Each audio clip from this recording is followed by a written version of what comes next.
Hi, Angit. Welcome to our interview for the Oral History Project. Hi, Shilpa. Thank you for choosing or interviewing me today. Thank you. Well, thank you for choosing me and allowing me to be a part of your story and learn a bit more about what makes you you and the work that you've done for the Surrey community and above that as well. So we're going to start off with some biographical information, just learning a little bit about yourself. So let's start with your full name. My full name is Angit Modaher. That's spelled Angit Modaher. I used to use Kaur, but I am on and off with that right now. So Angit Kaur Modaher is my legal name. The Awesome. Kaur is spelled Kaur. Okay, thank you. Mm. And what are your pronouns? My pronouns are she and they. All right. And so when and where were you born? I was born in January 1991, and I was born in a town called Hillingdon, just west of London in England, just near Heathrow Airport. Yeah. Okay, nice. So the next question will be, where did you grow up? Oh yeah, so I grew up there too. I was born in Hillingdon Hospital, and then I grew up in Hayes, which is like a town next to Hillingdon. Um, yeah, so I was there until I moved to Canada. Okay, and so so you were born and raised in the UK. That's great. And what schools did you attend while you were there in the UK growing up? My primary school, elementary school, was called Woodend Park School. It's just up the road from where I lived. And then my secondary school was called Swakeleys Girls' School. Nice. And then how do you currently identify and what do those terms mean for you? I find this a tough question. I feel there's so many labels out there, but I would say I'm queer, non-binary, and I think that that's changed in the last kind of 10 years. I feel like every year it's a different term, a different way I feel. But right now, current time, present time, queer, non-binary. Well, yeah, thank you for sharing that. And I think it's such a good point that you just brought up too. Like every year or every generation or decade, there's always terms that are changing. And so, people's identity isn't stagnant often. We change, we fluctuate. So that's Definitely. really that's really important, a very important point for you to bring up, and thank you for sharing that. And so you were born in the UK, raised in the UK. What is your connection to Surrey? Sorry, I decided to move to Canada probably around like after I finished university in 2014. And then in 2016, I made a 10-day trip to Vancouver and I stayed in Delta for 10 days in Airbnb. And at that time, I had sat my exam to be licensed here as a healthcare professional. And I had spent a few days around different hospitals in Fraser Health. So I spent one day at Surrey Hospital here, and that's when I really liked it, and I felt like I wanted to get a job here. So I applied for a job at Surrey, and then it wasn't until 2 years later when I actually moved here, I started working there, and I still work there now. Oh, wow, that's awesome. And so for your post-secondary education in the UK, what did you study there before you came to Canada?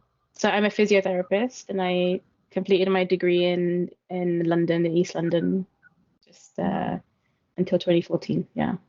Okay, and now your connection to Surrey is, do you live in Surrey and uh, you live, yeah, so how long have you been in Surrey for? Yeah, so I live and work in Surrey, and I've moved in May 2018, where I moved into a basement suite, a rental basement suite in Surrey, and then eventually moving into a condo later on.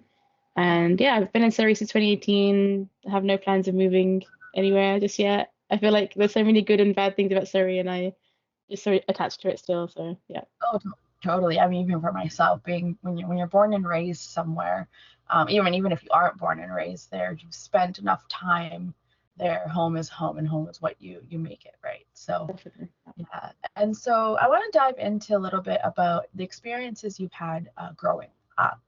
So how would you describe the community that you grew up in? I feel like the community I grew up in, very like conservative, and community I think more like family, because I think I didn't really engage with community much when I was a kid, because like parents were working and didn't really have time to take us to places and things like that. So I guess it was pretty conservative. And then wasn't until like I was about 11, 12, I started to embrace my faith a bit more. And we would go as a family to the Sikh temple, to the Gurdwara, a bit more often. But yeah, it's conservative. I think my parents are pretty like, relaxed and chilled and not too strict, and kind of in an upbringing where we didn't really kind of talk much about certain things, but kind of just like, lived life, played. Like it wasn't kind of an in-depth kind of relationship I had with people in my community. It was more of a, you see them on the street, maybe you say hello, hi, and then within your family, you kind of go about the things that you have to do when your family Yeah. is And there. I think, and like in terms of like where I grew up in Hayes with my neighbors, a lot of them were South Asian. So it's a very diverse kind of community I lived in. I remember playing with my like next door neighbor. They were South Asian.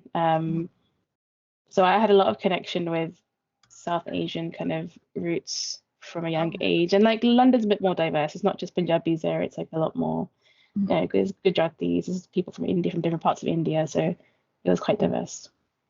Definitely. And so specifically, you say that the community that you lived in was rather conservative. Also, your family may not have necessarily been conservative, but there was kind of that underlying value where you kind of keep to yourself and do what you can, is kind of what I'm getting from that. So specifically, how was the 2S LGBTQ plus community viewed when you were growing up? I honestly couldn't tell you because we never spoke about it. And like it wasn't until very like when I was like 14 to 18, I would start to bring it up, these topics at home.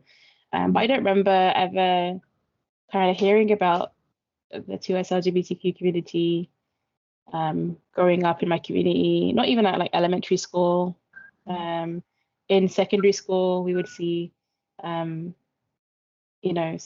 couples where I went to a girls' school, but it was kind of viewed as not, kind of a thing to bully somebody about almost. So it wasn't a positive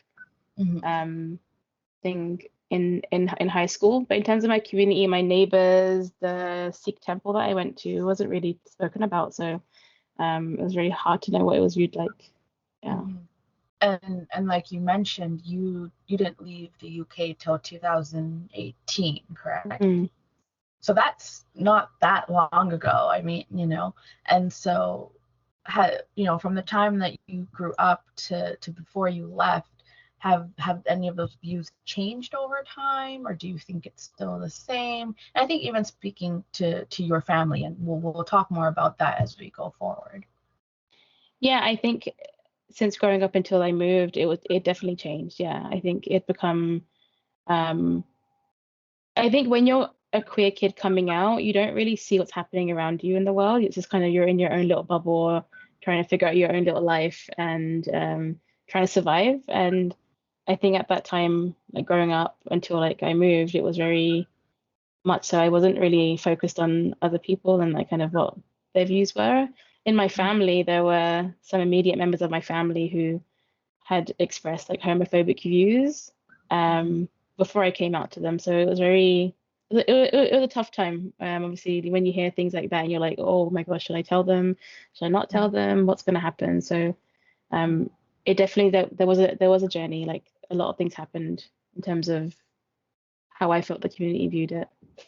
For sure, and some of those conversations, to say that they happened in your family too, is kind of reference or side jokes or things like that.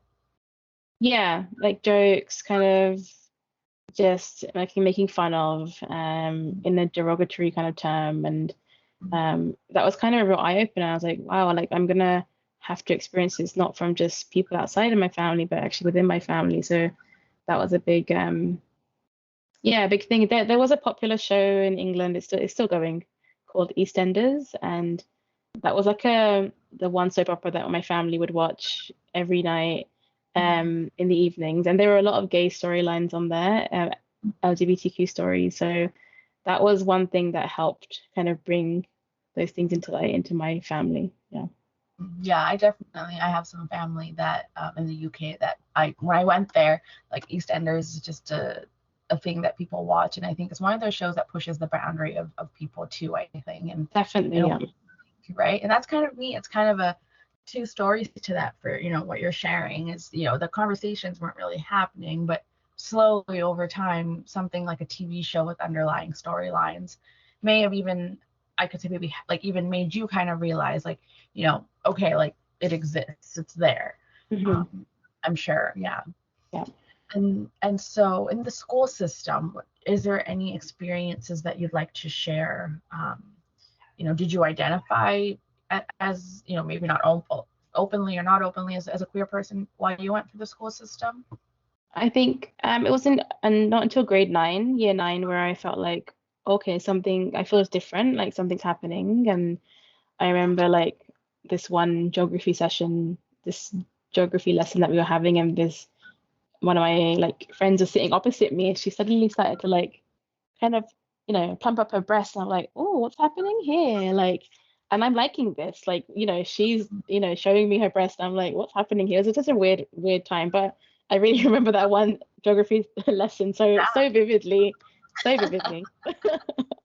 But like that was the time I was like, oh, I feel some feelings for another girl. Like, yeah, something is up. And then I think from the age of like 14, grade 9 time, that's when kind of I was experiencing those feelings, but I was never out with those feelings. I never told anybody what I was feeling. But like in grade 10, grade 11, then I started seeing some like friends in my class who started like dating, or would be in relationships and kissing, and I was kind of on the outside of that, because there were people who would kind of mock it, and then there were people who were kind of part of it, and I was just kind of like just observing both sides. Yeah.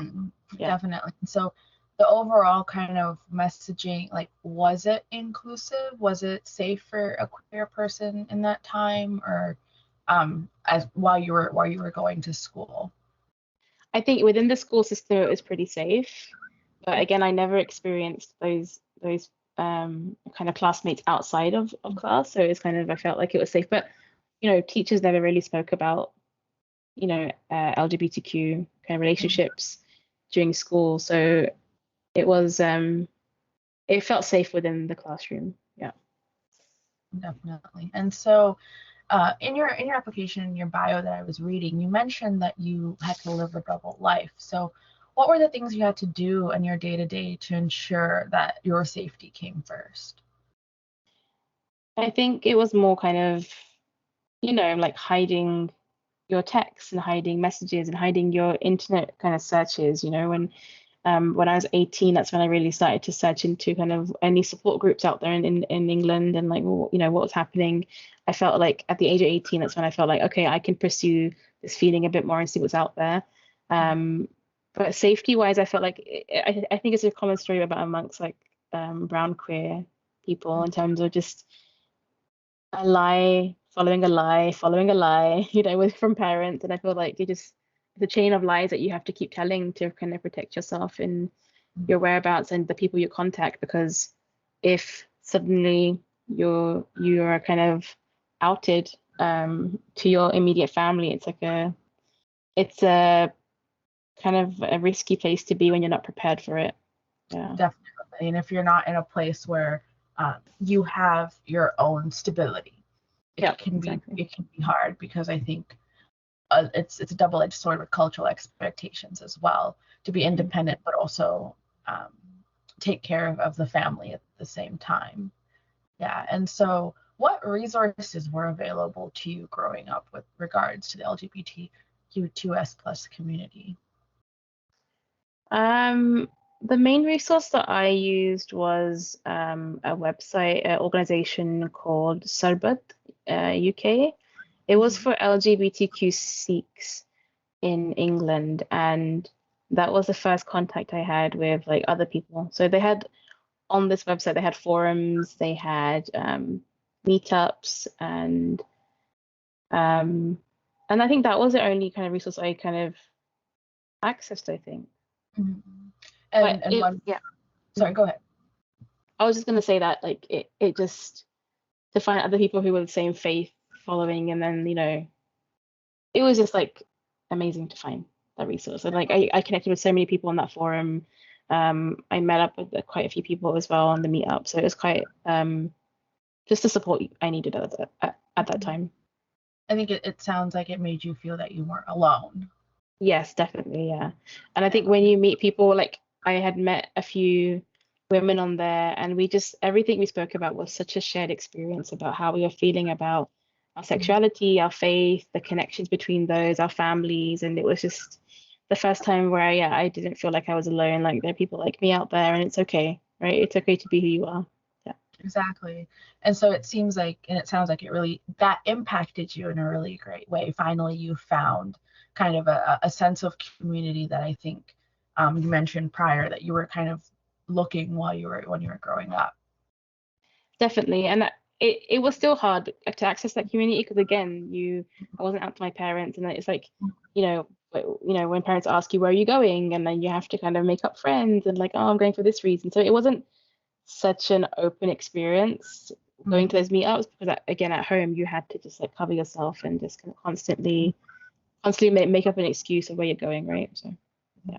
Definitely. And so in all of this, what was your experience in coming out and identifying as 2S LGBTQ plus? My experience was kind of coming out to family members at different times. So I came out to my brother first, I think in my early 20s, and I ended up telling my mum when I was about 25 in 2014, I think. And that was a big thing for me. Like, so coming out to my mum was a relief. I remember just lying on her bed with her and just hugging her and just saying, Mom, I've got to tell you something. And then just bursting out into tears. And she was hugging me, just saying, What's wrong? What's wrong? And I told her. Um, and I just wasn't expecting the reaction that she gave. She was just so supportive, so loving, gave me the biggest hug ever, and just said, it's the way God's made you. It's okay. I still love you. And like, it was just so I just couldn't expect my life to be like that. Like I was just expecting the opposite, I had waited until I had a job and I was earning some money to like tell her in case, something else happened, the opposite happened. So yeah, That's really lovely, and that's amazing that your mom and your family were able to stand by you in that with even all the fears that you had going into it. That's really lovely to hear. And yeah. so, yeah, how would you describe any other key moments in your time as in your experience of being an LGBTQ plus person? I think, finding my wife who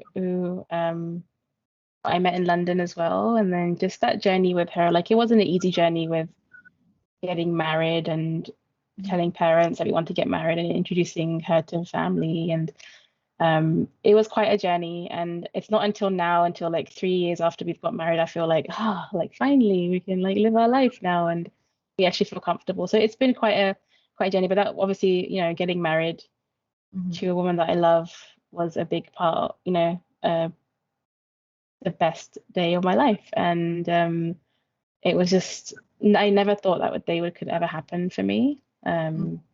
But it did, and I had all my family. My dad even came, and it Mhm. was pretty cool. Yeah, my dad ended up finding out very later on.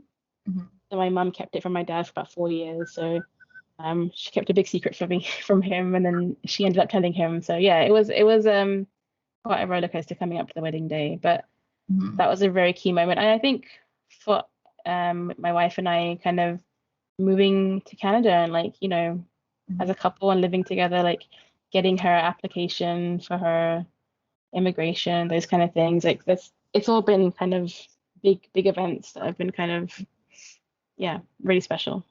Yeah, and so kind of going off of that, saying that you found your partner in the UK and you sponsored her to Canada, and so what was that experience like? If there's anything that you'd like to share in response to experiencing immigration as an LGBTQ 2S plus person and also like a person of color.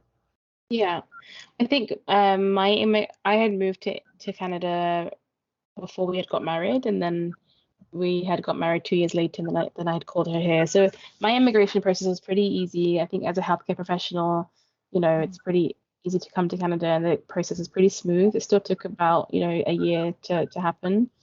I Mhm. think the spousal application for any, if you're kind of hetero or if you're LGBTQ, it's still very invasive, right? So they ask for lots of pictures and messages and your WhatsApp messages, and they ask for wedding day images and like just anything to prove your relationship. So it's quite an invasive kind of process. Um, but I think overall it was I understand why it has to happen, but it's still a lot. We actually a few once the application had gone through, she got her PR a few years later, and then we had actually met somebody who works for IRCC immigration, and Mhm. they had actually approved her application, and they Oh, were wow. like, she was like, I remember seeing your application, I'm the one who approved it, and then I remember actually getting a phone call from her a few years ago, and she was just finalizing a few questions. I was like, what a small world. That's, yeah, and a full circle. That's I actually know. um in immigration, that's a really positive way to experience it. I mean, going through it myself, and I think I echo everything that you said. It's not easy to do immigration of any sort, whether it's for you, your partner, your family. So that's kind of neat that you were able to have that experience, and at the end, for it to come to full circle. Yeah. And so once you moved to Canada, once your partner moved to Canada, how did you find other people in the community, and what was it like making those connections? I think before she had moved, I had already made a few connections here through Sher Vancouver, which is the charity that we both are kind of part of. But because she had moved in 2020, it was COVID, so there wasn't much happening in terms of socialization, and Mhm. we weren't really able to meet many people. But it wasn't until the following year we had been able to make some more community here, and most of the community we've got has been through Share Vancouver. So um, we've I when I moved in 2018, I'd gone to the first kind of women's meetup part of Mhm. Share Vancouver, and there were four women there, Okay. um, and just four of us. But I had made really good friends with them, so that kind of was like the beginning of making connections here. Okay, so after you moved here, kind of Share Vancouver was the first organization that you found, and then you were able to go and make connections. Can you just kind of give me a brief description as to what Share Vancouver is? Yeah, so Share Vancouver is a registered charity in BC, and it's for LGBTQIA plus South Asians and allies.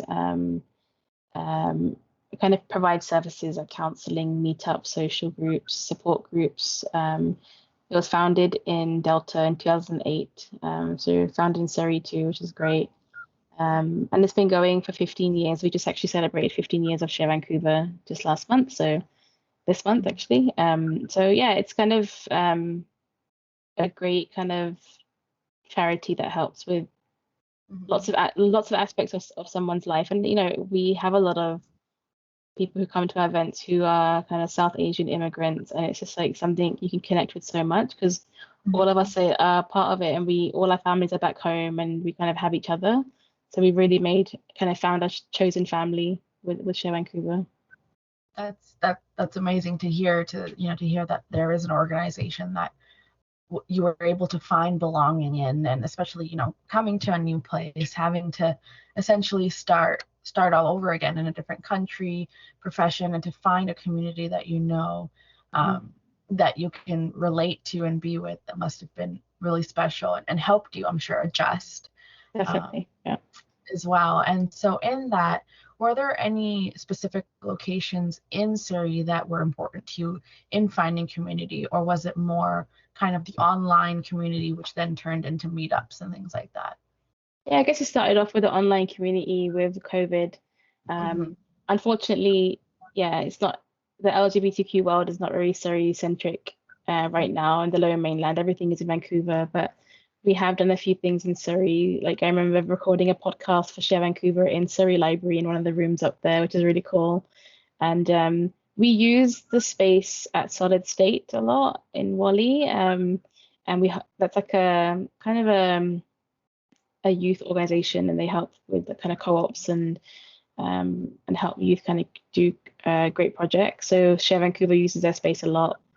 So recently me and my wife have started to like plan meetups for part of Sher Vancouver, and we're trying to do them more in Surrey, to bring the queerness back in Surrey, right? So that's been really great, and hopefully in the future we can bring more things to Surrey, because Surrey is such a growing population right now, and there's so many BIPOC queer people who need spaces, and we don't want to keep traveling to Vancouver for things, you know. We want to bring it here. I can relate to that. And I think there's something different about having it in your own neighborhood rather than having to, travel out. I mean, Vancouver has always been kind of the forefront of the queer community, but now Surrey is such a growing BIPOC community as well. And within that, I think there's a lot of good things that are going to happen. And different services are now starting to bring offices, pop-ups in Surrey, and I think that's really neat to see how that's grown. And so, keeping in with Surrey, how would you describe your experience being an LGBTQS2S plus in Surrey, and has it changed from the time you moved to now? What can you kind of share about that? Yeah, I think like earlier on, I think it's what you make of it internally. I always thought it was an external kind of factor, but it's not. It's kind of how much fear you have to live your life. Like for me, it's been like that. But moving initially, like I wasn't too open. I've always been quite like non-binary dressing, kind of like I'm not always like so femme. So I feel comfortable dressing as I wish to, like wearing shorts and with my hairy legs, unwaxed legs, and I feel very comfortable with that. It wasn't until like my wife moved in 2020 where, we would walk down the street to our community garden or walk to work, and we'd be holding hands, and suddenly we come up to the King George 96 intersection, and we're like, so many cars here, let go of my hand. And like, it's like, initially it was like that, but now like we walk, hand in hand, and we feel very comfortable doing it. And I feel like now when we walk up the road, like we see so many other queer friends that we've made friends with in the area, and we're like, oh hi, like it's just so comfortable now. But a big difference to when it, I think before COVID and after COVID. I think after COVID, people are kind of just wanting to live their life to the best, right, and just make the most of it. So, and like with the growing community here, there's like so many like gender diverse people who are moving, into Surrey, and it's like so nice to see. So it's definitely becoming easier. Yeah. Definitely. The community is growing. And I mean, from your experience, from sharing in the beginning, you were so ecstatic to find something, and now like that community has just evolved in so many other ways, throughout the years. That must be a really special feeling to be a part of. Definitely, yeah. It feels like we've made some changes in Surrey, which has been so nice. And just being like visible and like representing, right? Like, I mean, top queer folks, yeah. Definitely. And just to see where, like, for example, even Pride Festival, where it used to be to where it's now, like it's grown so much, to the point where, the mayor actually proclaimed and raised the flag. And so those are definitely, I think, steps in the right direction. And it makes me proud to be from Surrey and and work there for so long. And I'm sure I feel that same sentiment coming from you as well. Amazing. Yeah. Yeah. And so moving a bit into your work, so you're also a peer facilitator for Sher Vancouver. All right. Yeah. And if you could share a bit about that and what brought you to that role, because that's a very active role in your community as well. Definitely. I think with Sher Vancouver, it started off with me being part of the screening for schools. Like we were helping to screen the Sher Vancouver documentary Emergence Out of the Shadows at different high schools. So it started off with that. So I was helping out with that. And then the opportunity came to kind of volunteer a bit more with Sher Vancouver. So I took that up. And my role as peer facilitator is more to do with like the monthly meetups that we hold. So I kind of help to organize those once a month in Surrey. And then also kind of helping out with another group that we've made called Share Lotus, which is for kind of queer, trans women, non-binary, and two-spirited folk. So that's kind of my role with Sher Vancouver right now. So it's been great. Like we've established a great meetup monthly event where around 35 to 40 people come. So it's been such a great thing to see grow, like seeing so many kind of BIPOC, to us LGBTQ people come through. So it's been great to see. Yeah, that's amazing, and congratulations for continuing to host those spaces, because I'm sure there are folks out there that, I mean, feel the same way that you probably once felt when you found the organization and when you started meeting like-minded people. I'm sure you're making an amazing difference for a lot of youth out there. Yeah, definitely. It's a good feeling. Yeah. Yeah, awesome. And so, kind of, looking towards the future of being a queer person living in Surrey, working in Surrey, what are any challenges and opportunities that you see currently that are facing our community in Surrey? I think in terms of like LGBTQ education, I think is lacking. Like currently with all like the anti-SOGI kind of protests that are happening, and I feel like education needs to be given in different languages, for example, like to different age groups in Surrey. And I feel like when a lot of my patients at work who are kind of Punjabi, Punjabi speaking, 60 plus age wise, and I sometimes tell them that they often ask my personal life, and I'm like, oh, I'm married, and they're like, oh, what does the boy do, and all these questions. I'm like, oh yeah, I'm married to a woman. And then they just like that realization comes in. So I feel like a lot of education is needed for that generation, and just in different languages would be so good. And I think that would really bridge the gap, because I feel like as the queer community and the South Asian community in Surrey, it's like Mhm.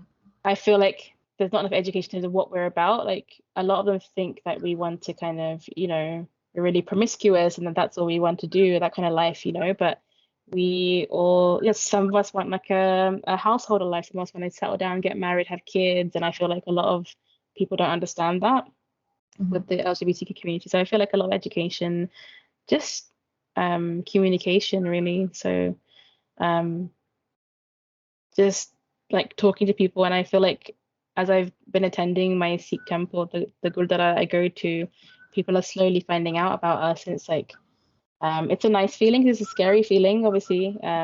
It's safety, but I feel like comfortable enough to tell people in those spaces. So it's been quite a journey. But Yeah, yeah.